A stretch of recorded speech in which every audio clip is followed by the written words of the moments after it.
La Ligue des Champions a changé de format, mais l'FC Barcelone ne change toujours pas. Vous avez vu le match de terroriste de Ter Stegen, c'est la même chose que nous avait fait Araujo l'année dernière. Donc on a commencé le nouveau format comme on a quitté le format précédent. Des individualités qui, à un moment, nous niquent tout le match. Quand on a toujours nos chances en main, c'est des individualités qui viennent nous saboter. On a joué aujourd'hui plus de 80 minutes à 10. Pourquoi? Parce que Ter Stegen a regardé Eric Garcia dans les yeux et il a vu Sergio Busquets. J'ai rien compris. Balde était là libre, très libre. Il s'est dit, c'est pas grave. Eric Garcia que je vois là, c'est Busquets réincarné. C'est à cause de ça qu'on n'a pas pris de milieu défensif durant ce mercato. J'ai rien compris. Tu es notre capitaine, tu as fait 10 ans au club. Tu sais que le boy là, il est là juste pour dépanner. Si Gavi était en bonne santé, si De Jong était de retour, le boy là, il n'allait même pas jouer milieu défensif. Eric Garcia, c'est parce qu'il s'est dépanné à ce poste. L'année dernière, il est parti à Gironne parce qu'il ne pouvait plus jouer. Mais avant de partir à Gironne, Xavi le mettait des fois milieu défensif et il gérait. Mais là, on a perdu Olmo. On met Pedri un peu plus haut. On met le boy Eric Garcia avec Casado. Mais s'il te plaît, comprends-le, Ter Stegen. Ne le mets pas dans des situations. Tu dis en fin de match que oui, le boy là, vous n'avez pas compris. Non, c'est pas une erreur de communication. C'est toi l'erreur, Ter Stegen. C'est toi.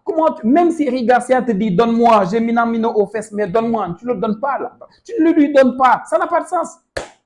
Mais encore une fois, c'est notre capitaine qui nous fait ça. Donc la bonne nouvelle ici, c'est de savoir que Ter Stegen, non seulement c'est notre capitaine, mais que Ter Stegen, ce sera notre gardien jusqu'à la fin de la saison. Et j'ai même peur parce qu'on est pauvre. On est pauvre. Actuellement, notre vrai chantier, c'est le milieu défensif. Notre vrai chantier est le côté gauche, le milieu défensif, le côté gauche. Koundé, il gère comme latéral. Donc, c'est le milieu défensif et le côté gauche. Mais imaginez, au prochain mercato, est-ce qu'on va pouvoir le faire? C'est impossible. Où est-ce qu'on va trouver un top gardien actuellement? C'est impossible. Moi, je vois qu'une seule solution. Il faut créer de la concurrence pour Ter Stegen. Peña, je pense que Peña, il a fait une très bonne pré-saison. Ceux qui ont regardé les matchs de pré-saison du Barça, vous serez peut-être avec moi, qu'on mette Peña par moment pour montrer à Ter Stegen que très sérieusement, quitte à avoir un gardien médiocre dans nos cages, mais autant mettre n'importe qui, quoi. Parce que je ne comprends pas ce qu'il nous fait. Et il est très fort dans la duperie.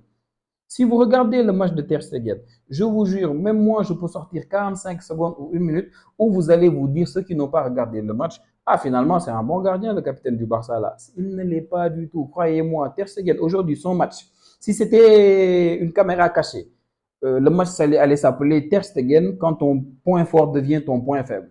Parce que nous, quand on nous vendait que lui, il peut prendre la place de Claudio Bravo, que depuis Victor Valdés, avec Victor Valdés, on n'avait jamais eu un gardien qui était aussi à l'aise ballon au pied. Mais très sérieusement, c'est cette époque-là, vite fait, on a amené Claudio Bravo à Manchester City. On s'est dit, mais non, Ter Stegen, lui, avec la balle, il sort, il va jusqu'à la ligne de touche, il récupère le ballon, il fait la passe, après il retourne dans ses cages. Tu me parles de quoi? On nous disait même qu'il pouvait jouer défenseur central ou milieu défensif tellement il était à l'aise, ballon au pied. Mais c'était son point fort. Donc quand ça devient son point faible, c'est qu'il ne sert plus à rien. Et si c'était la seule fois où il a eu à faire ça durant ce match, on allait comprendre. Mais en deuxième période, il nous fait la même chose. La même chose en deuxième période. À un moment donné, il est sorti pour mettre son point. Il a fait ça. Il a vu la balle là-bas. Il n'a rien compris. Il est perdu. Et je vous jure, par moment, il dupe tout le monde. Il y a eu une frappe, je pense, de Balogun, je ne sais même plus qui, mais il met sa main, tu te dis, wow, bel réflexe. Il est trop fort. Mais si tu nous sors dans quelques galères vite fait, mais que quand c'est important, tu nous niques notre match, ça ne sert à rien. Donc, très sérieusement, on avait les armes pour ce match. Monaco, FC Barcelone, c'est deux équipes qui sont très en forme depuis le début de la saison. Donc, je m'attendais à les 10 premières minutes, ceux qui l'ont regardé, on pouvait se dire que voilà, ce sera un match vraiment très disputé, ou peut-être que s'il y a un score, très sérieusement, ce sera sensiblement pour le Barça. Mais voilà, en fait, Ter Stegen est là, et moi, je ne peux même pas en vouloir pour Eric Garcia, parce que qu'est-ce que je vais dire à Eric Garcia? Personnellement, dans sa tête, regardez même la course d'Eric Garcia, il vient vers Ter Stegen et après, il essaye de contourner. Il essaie d'aller de l'autre côté pour se cacher derrière l'attaquant pour voir est-ce que de l'autre côté, Koundé allait venir. Mais lui-même, il se pensait que c'était fini, il ne pouvait plus avoir la balle. Mais Ter Stegen, lui, il a regardé Garcia, il a vu Sergio Busquets. Donc ça, c'est déjà un problème. Mais on a vu aussi qu'Hansi Flick, après le carton rouge, il n'a pas fait de changement. Donc il a bien compris qu'il n'y avait pas de danger réel, même avec le but magnifique d'Akiush, un vraiment très très beau but. Vanderson, belle diagonale. On a vu la diagonale de Vanderson. Vanderson, il a joué sur le côté gauche aujourd'hui apparemment pour bloquer Yamal.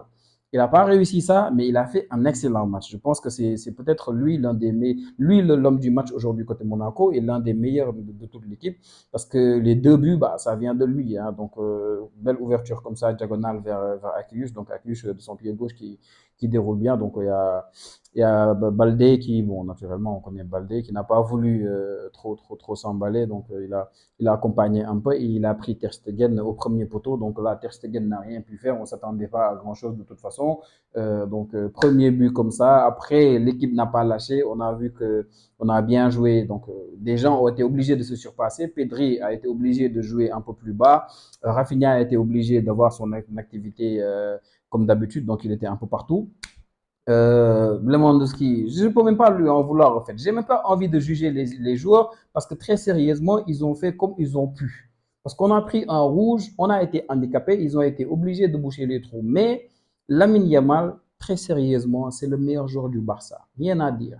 Si on devait avoir aujourd'hui un leader technique, c'est Lamine Yamal. Parce qu'un excentré de 17 ans qui arrive à jouer comme ça quand il vient à l'intérieur du jeu, mais c'est fou. Déjà, aujourd'hui, regardez ce qu'il fait à Vanderson. Vanderson qui n'est pas n'importe qui. Regardez ce qu'il le fait. Il comprend que Vanderson ne doit pas toucher cette balle. Donc, il fait quoi? Lamine Yamal, intelligent, il met son corps comme ça en opposition et hop, il part. Il part et c'était fini, hein, première poteau et voilà. Donc je pense que c'était son quatrième but cette saison en 6 matchs, 4 buts, 4 passes décisives, vraiment c'est incroyable. C'est l'un des meilleurs joueurs du monde, si ce n'est même peut-être le meilleur en ce moment. Donc on verra ce que ça va donner. En plus, on est parti à la mi-temps où très sérieusement, on savait qu'on allait souffrir davantage. Et le coach de Monaco, Adolphe Hitler-Hutter, donc il s'est dit, bon, ils sont en train de souffrir. Ils ont densifié un peu le milieu. Sur les côtés, ils sont en train de galérer. Donc, moi, j'ai besoin, parce que bon, par moment, quand ils étiraient le jeu, on voyait qu'au milieu, c'était vide. Donc, il s'est dit, j'ai pas besoin d'avoir Elamine Kamara et Zakaria. Je vais sortir l'un. Donc, Kamara avait déjà pris un jaune. Donc, il l'a sorti. Il a mis Golovin. Donc, Golovin est entré. Donc, ils nous ont un peu fatigués un peu plus. Mais on a tenu, vraiment, on a tenu. On a vraiment bien tenu jusqu'à la 70e. Après, bon, Hansi Flick a fait quelques changements. Il fallait reposer quelques jours qui avaient fait beaucoup trop d'efforts, notamment Pedri. Lewandowski, moi, je pensais qu'il allait rester sur le terrain parce que vu que Ter Stegen aussi, même en deuxième période, il faisait toujours les mêmes erreurs. Il sortait la balle n'importe comment. Donc, je me disais qu'on allait peut-être garder Lewandowski pour avoir une alternative sur les longs ballons, en fait. Mais même pour les longs ballons, il n'a pas pu faire grand-chose et je le comprends parce que quand tu veux récupérer les seconds ballons, tu as besoin que quand ton attaquant, il peut dévier la balle, mais d'avoir là-bas un milieu qui joue un peu plus offensif. Et là, c'était une période où bah, on ne pouvait pas se permettre de faire ça. Donc, 110e minute, je pense, c'est vers la 110e minute, quelque chose comme ça, qu'on a pris le deuxième but. Et là aussi bien joué par Vanderson. Donc, Ter Stegen, encore une fois, qui a été très décisif pour ce but-là. Hein. Ter Stegen, il s'est dit, bon, on frappe la balle sur moi, je vais aider le joueur, je vais me mettre dans les camps. Voilà, donc deuxième but comme ça, un match où très sérieusement on aurait pu faire mieux. Même avec le carton rouge, on sait qu'on aurait pu mieux faire. Donc il y a eu des actions où tu te dis c'est dommage parce que Rafinha lui aussi, même s'il faisait beaucoup trop d'efforts, à un moment donné, il n'a pas eu assez de lucidité pour le finir. Je pense que c'est Singo qui est revenu derrière, Singo qui a joué à droite aujourd'hui parce que Vanderson est allé à gauche. Donc très sérieusement, on aurait pu mieux faire, mais malheureusement, des fois il y a des individualités comme ça qui font des erreurs et qui font que pour tout le reste du match, écoute, tu es juste obligé de subir. Donc Hansi Flick l'a pas trop mal pris apparemment. J'espère vraiment que dans les vestiaires, il va faire un petit Gundogan là-bas à tous les joueurs. Donc, il a dit en fin de match que oui, c'est des choses qui arrivent, c'est des erreurs. On va se concentrer pour les prochains matchs. Je pense que Pedri a dit la même chose que Eric Garcia ne s'est pas bien entendu avec Ter Stegen. Ter Stegen aussi, il a dit la même chose à peu près, mais on sait tous que à la place de Ter Stegen, beaucoup de personnes n'allaient pas faire cette passe à Eric Garcia parce que c'est Eric Garcia. C'est pas De Jong, c'est pas Busquets, tu lui fais pas cette passe là-bas comme ça quand l'attaquant est derrière lui. Donc c'est vraiment dommage. Et ce qui fait encore peur, qui m'inquiète un peu, c'est que je vois pas dans les projets d'Hansi Flick de prendre Peña et de créer une certaine concurrence pour Ter Stegen. Et c'est urgent de le faire.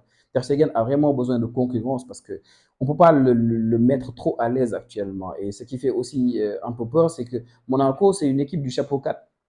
Quoi qu'on puisse dire, oui, ils étaient deuxième la saison dernière en Ligue 1, mais l'indice UEFA, vous savez que c'est ça qui définit un peu les chapeaux quand on faisait le tirage, mais à cause de l'indice UEFA catastrophique de la Ligue 1, bah, Monaco, ils étaient chapeau 4. Donc quand ils sont chapeau 4 et que tu les joues, à la base, quelqu'un qui ne connaît pas le football, il voit que Barça, c'est chapeau 1, Monaco, c'est chapeau 4, il s'est dit, Monaco, ça doit être une équipe pas trop bonne, peut-être moyenne, mais nous, on connaît les qualités de Monaco. Donc, il nous reste 7 adversaires, mais de ces 7 adversaires, il y a une seule équipe qui est dans le chapeau 4. Les 6 autres, bah, c'est chapeau 1, 2, 3. Donc, on va vraiment galérer si on continue à jouer des matchs comme ça, si on continue à jouer des matchs où non seulement ton gardien va te tuer comme ça, mais le défenseur ne va pas comprendre que mettre un but, ce n'est pas la fin du monde. Le but, il peut le mettre. L'essentiel, c'est de ne pas prendre un carton rouge et handicaper toute l'équipe. C'est ce que Araujo a fait la saison dernière, mais c'est ce qu'encore Eric Garcia nous a fait aujourd'hui. J'aurais bien aimé débriefer le match en disant plus de choses, mais ces choses qui se sont passées ont fait que naturellement, tout le match a été handicapé. C'est dommage pour le Barça, bien joué pour Monaco. Je pense que les Français, à part Lille, ont fait carton plein. Donc, très sérieusement, bien joué de la part de Monaco. Ils ont bien joué le coup. Ils ont montré qu'ils sont vraiment l'équipe en forme que tout le monde disait depuis le début de la saison. J'espère que le Barça, nous pourrons nous rattraper dans les prochains matchs à venir. On se revoit pour la prochaine vidéo, les amis.